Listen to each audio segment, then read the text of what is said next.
IRP 계좌에서 투자를 망설이는 이유 중 하나가 바로 안전자산 30% 의무 룰 때문입니다. 이 룰 때문에 연금계좌 세액공제 한도인 600만 원까지만 투자하시는 분들이 제 주변에서 굉장히 많은데요. 하지만 IRP까지 투자를 하게 되면 추가로 300만 원까지 세액공제 혜택을 더 받아볼 수가 있습니다. 장기 투자를 목표로 하는 저에게는 이 안전자산 30% 룰이 저는 발목을 잡는다고 생각을 하고 있습니다.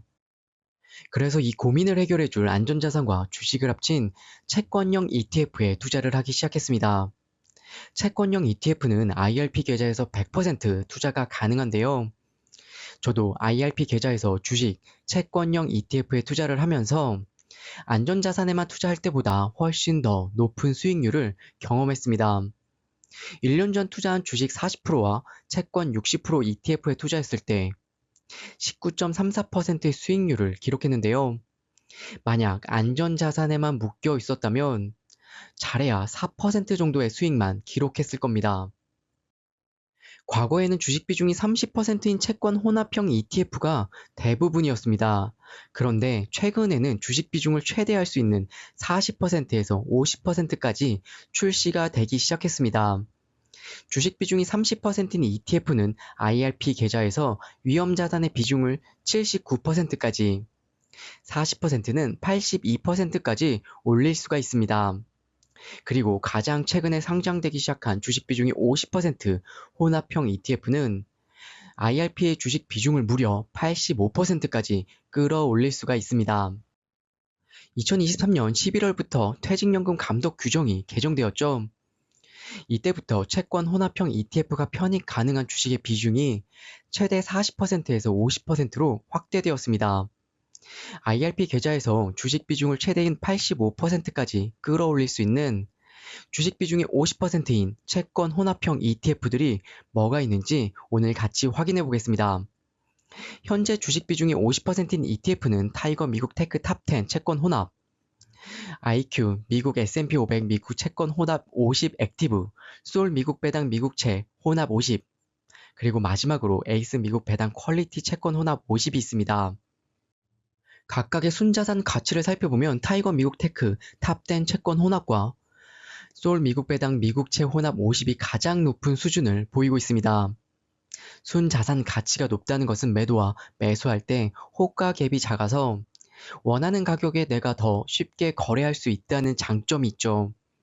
그만큼 안정적인 운용도 기대할 수가 있습니다.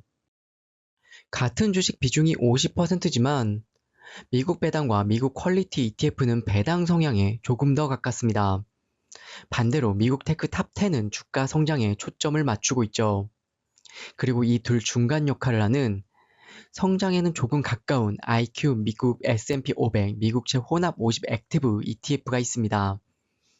나의 투자 성향과 투자 기간에 맞는 ETF를 선택하시면 좋을 것 같아요. 투자 기간이 길수록 성장주에, 은퇴 시점이 얼마 남지 않는 분들은 배당주에 투자를 해야 하는 이유를 영상으로 만들어 두었습니다. 이 영상을 보시면 연령별로, 투자 목적별로 어떤 ETF를 우리가 선택해야 하는지 많은 도움을 받으실 수가 있습니다. 저는 이번에 3가지 ETF에 모두 투자를 시작했는데요. 저도 어떤 결과가 나올지 무척 궁금합니다. 과연 어떤 ETF가 더 좋은 결과를 가져올지 1년이 지난 후에 여러분들과 함께 그 결과를 공유하도록 할게요. 다음으로는 주식 비중이 40%인 채권 혼합형 ETF를 살펴볼게요. 주식 비중이 40%인 ETF에 투자했을 때 IRP 계좌의 위험자산 비중은 무려 82%까지 늘어나는데요. 바로 솔 미국 탑5 채권 혼합 40입니다. 아마존, 애플, 엔비디아, 마이크로소프트, 알파벳, 미국 빅테크 상위 5개 기업에 투자하면서 동시에 국내 단기채에 투자하는 채권 혼합형 ETF입니다. 순자산 가치가 554억으로 다소 낮은 ETF인데요. 이 상품은 제가 1년 전쯤에 아무 생각 없이 투자했던 ETF이기도 합니다. 심지어 무지성으로 투자했음에도 불구하고 19% 이상의 수익을 안겨준 효자 상품인데요. 하지만 저는 이 상품을 모두 정리를 했습니다. 그리고 순자산이 더 높고 분산성이 더 좋은 채권형 S&P 500 ETF가 저는 조금 더 저에게 맞다고 판단을 했습니다. 마지막으로 주식 비중이 30%인 ETF입니다. 주식 비중이 채권 혼합형 ETF 중에서는 가장 낮은데요. 여기에 투자를 했을 때 IRP 계좌의 위험자산 비중은 최대 79%까지 끌어올릴 수가 있습니다.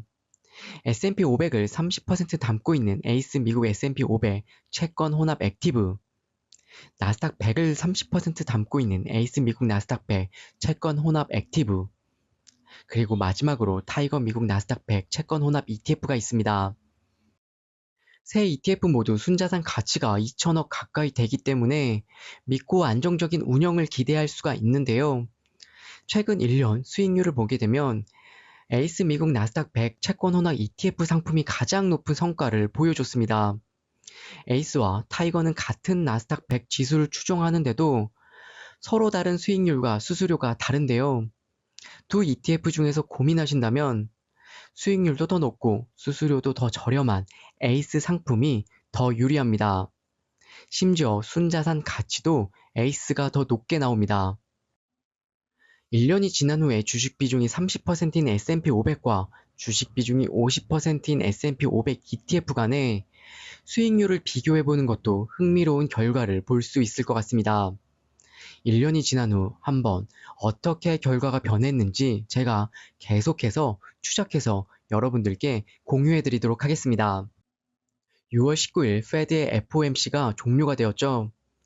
예상대로 6월 금리는 역시 동결되었습니다. 7월 또한 금리가 동결될 것이라고 예상되는데요.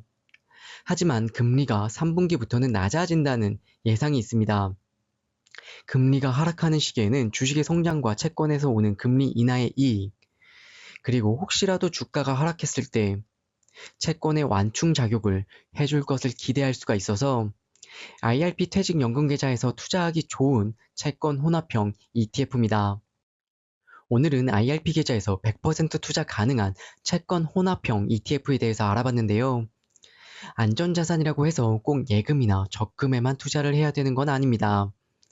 우리가 금융 공부를 해야 하는 것도 이와 비슷한데요.